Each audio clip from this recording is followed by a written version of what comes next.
Family member Jiraisawaki, Turki Gari. Assalamualaikum warahmatullahi wabarakatuh. Waalaikumsalam warahmatullahi wabarakatuh. Walau jai mati di sini fetin jurabe, mehara kami nasibatu. Allah. Biar kita akan dirati kita kan bertina. Allah. Assalamualaikum ya umat againya. Akam naga ajin tadi itu kabudang kayaknya arang tanah duduknya. Ya udah yang kayaknya wati kau.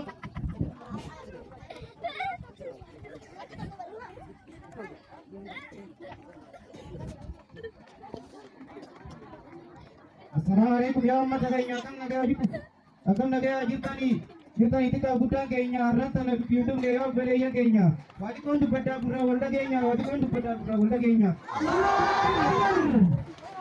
Welcome to the Maharaj congratulations. Untung tu guys ni.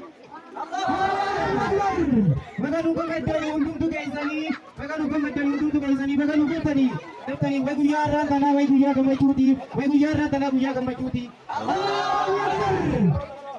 Welcome to Majlis Sheikh Muhammad Awal Live itu so. Warada Gorobudu is the city is Karaimi.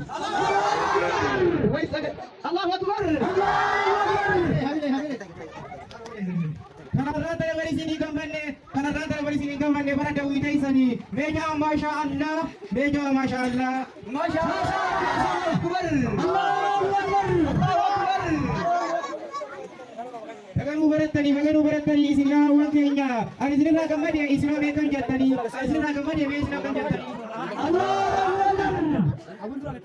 Biar semua ada kita barang harap kopi berarti. Biar semua kita barang harap kopi berarti. Allahu Akbar. Ambatan adu mereka dupida video ini kau tadi kan dirapida nak? Komen.